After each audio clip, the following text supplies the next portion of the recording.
वैश्विक महामारी कोविड-19 की चुनौतियों से उभारकर सशक्त राष्ट्र के नवनिर्माण की कल्पना के साथ आदरणीय मोदी जी के नेतृत्व में हाल ही आत्मनिर्भर का भारत का बजट राष्ट्र के सम्मुख प्रस्तुत किया गया। आप सबको जैसा कि ज्ञात है, वैश्विक महामारी कोविड-19 विश्व भर की अर्थव्यवस्था के लिए कई चुनौतियां लेकर आई। हमारे देश में भी जब ये महामारी आई तब माननीय प्रधानमंत्री श्री नरेंद्र मोदी जी का ये संकल्प था कि एक भी गरीब भूखे पेट इस महामारी के चलते ना सोए। देश की 80 करोड़ जनता के लिए 8 महीनों के लिए सतत मुफ्त में राशन प्रदान किया प्रधानमंत्री गरीब कल्याण योजना के माध्यम से। ये भी कहना ठीक होगा कि विषम परिस्थितियों से जूझते हुए हिंदुस्तानी के लिए प्रधानमंत्री जी ने अर्थव्यवस्था की दृष्टि से आत्मनिर्भर भारत पैकेज की भी घोषणा की। इसमें 1 lakh crore agri infra fund,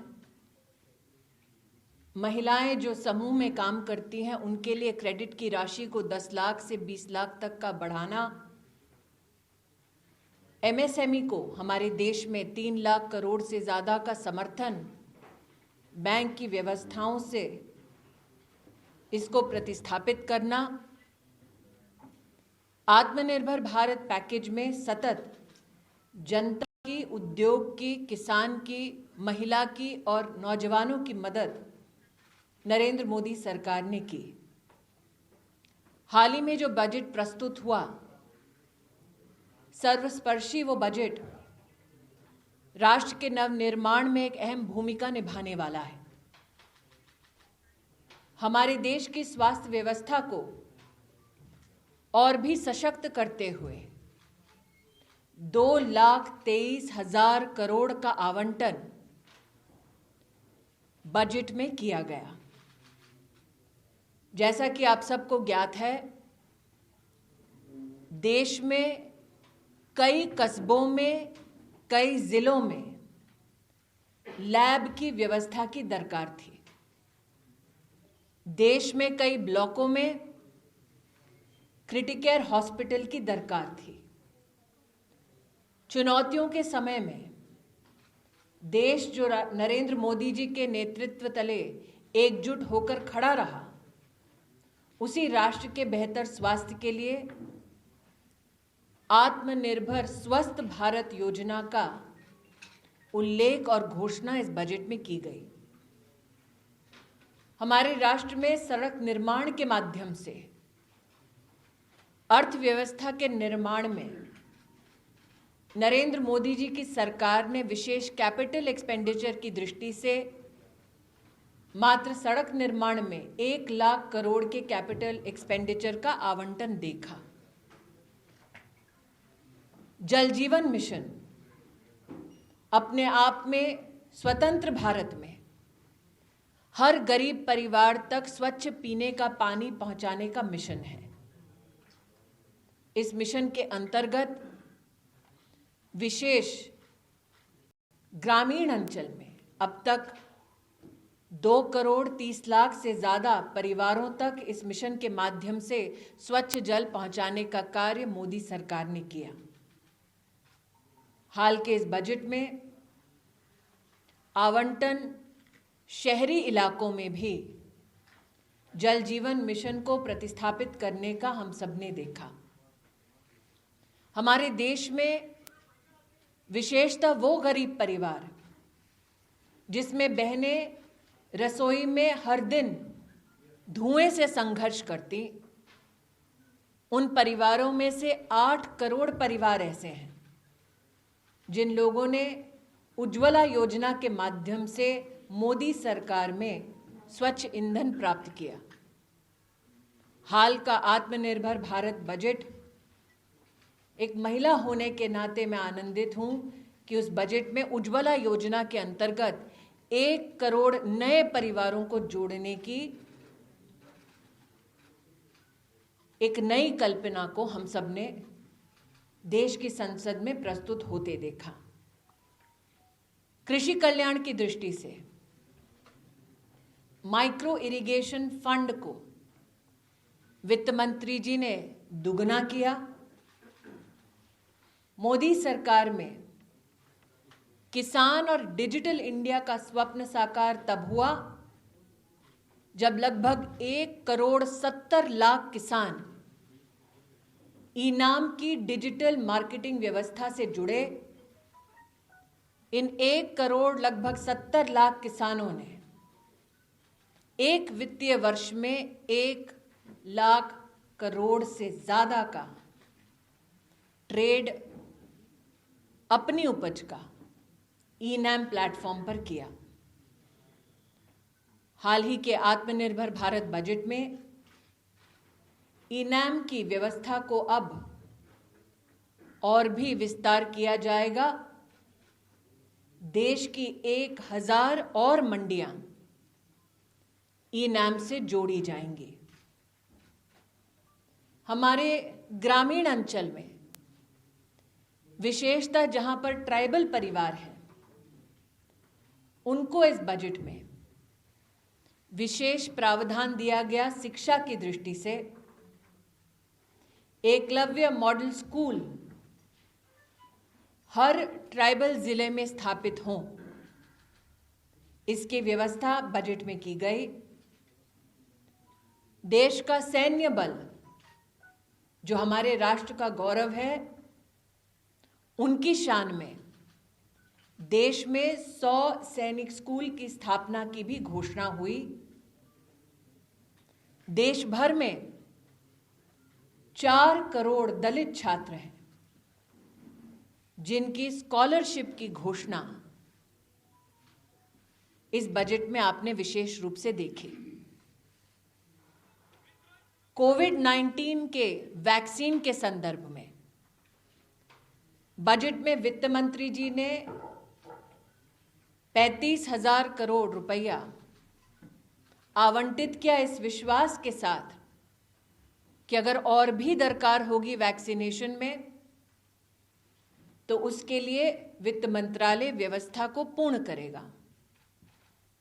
साथ ही न्यूमोकॉकल वैक्सीन, जिसके अभाव में हर वर्ष देश में 50,000 बच्चों की मृत्यु होती है, उस वैक्सीन को अब आत्मनिर्भर भारत का बजट हर प्रदेश तक पहुंचाएगा, जिसके चलते सालाना लगभग 50,000 बच्चों की जानें हमारा राष्ट्र बचा पाएगा। एक तरफ कृषि क्षेत्र को सुदृढ़ करने वाला बजट है, उज्ज्वला योजना का लाभ 1 करोड़ और बहनों तक पहुंचाने का बजट है, आदिवासी बहुल्य क्षेत्र में एकलव्य मॉडल स्कूल स्थापित करने का बजट है, दलित छात्रों तक एनहांस छात्रवृत्ति पहुंचाने का बजट है, और दूसरी ओर गर्भवती महिलाएं, बच्चों तक पोषण 2.0 पौष्टिक आहार पहुंचाने का ये बजट है। आज राजस्थान की पुण्य भूमि से मैं हमारी पार्टी के सभी वरिष्ठ नेताओं, सांसद, जनप्रतिनिधियों की ओर से माननीय प्रधानमंत्री जी का आभार व्यक्त करती हूं, वित्त मंत्री जी का अभिनंदन करती हूं। अब अगर प्रवक्ता जी की अनुमति हो तो हम सवाल ले लें।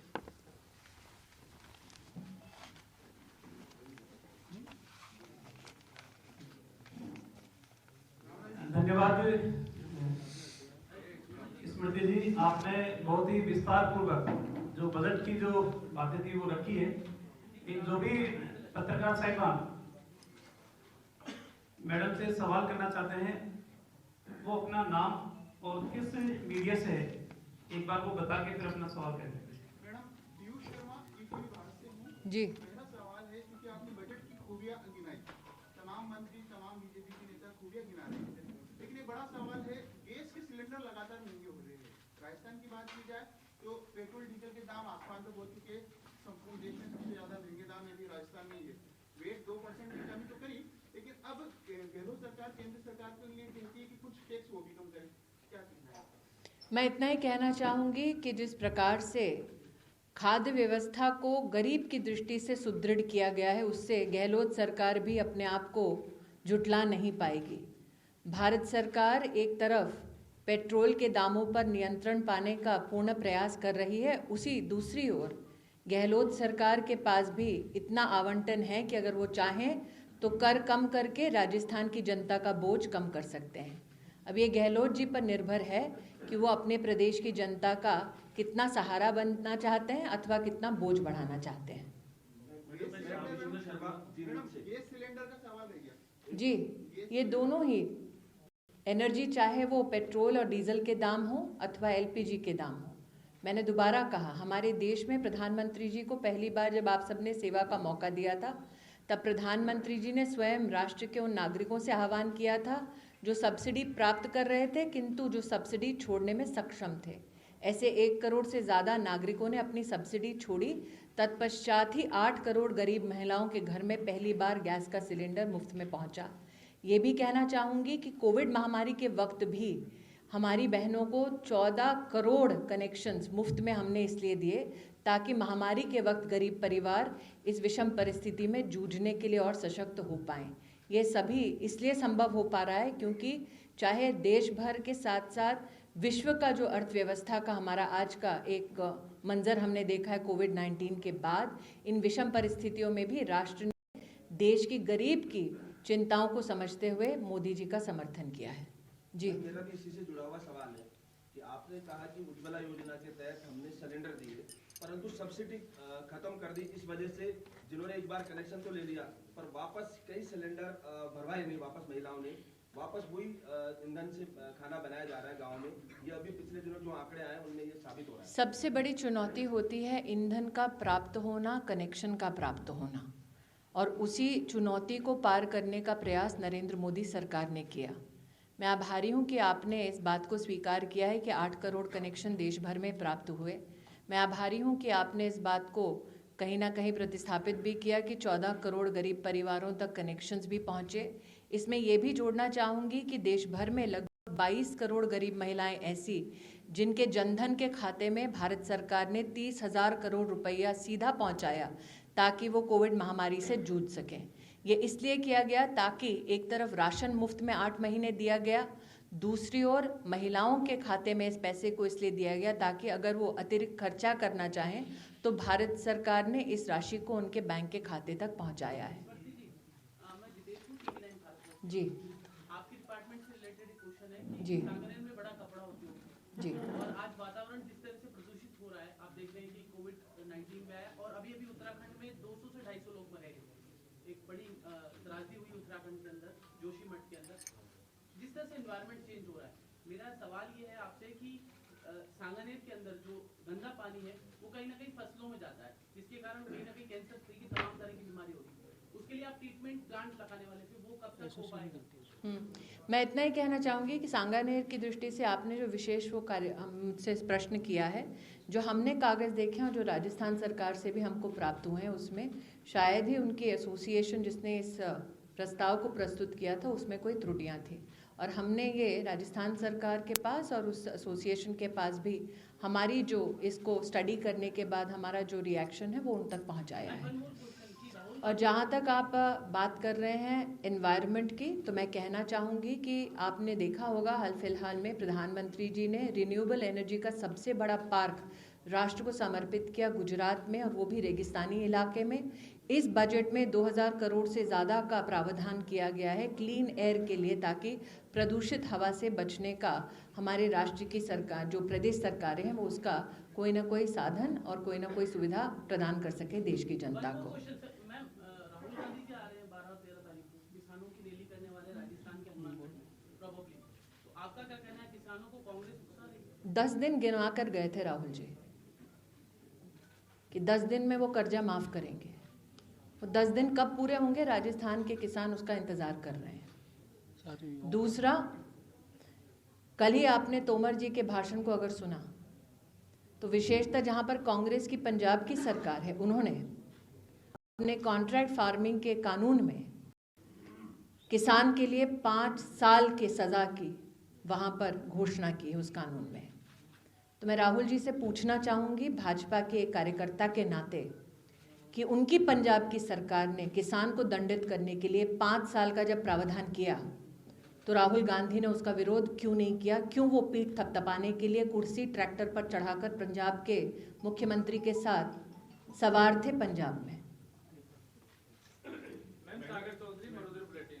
जी, दिल्ली के चारों तरफ जो किसान बैठे हैं उनके चारों तरफ जो किलेबंदी की जा रही है और जो किसान जो कानून के लिए कृषि कानून वापस लेने की मांग कर रहे हैं, उस पर केंद्र सरकार के आगे क्या मंशा है?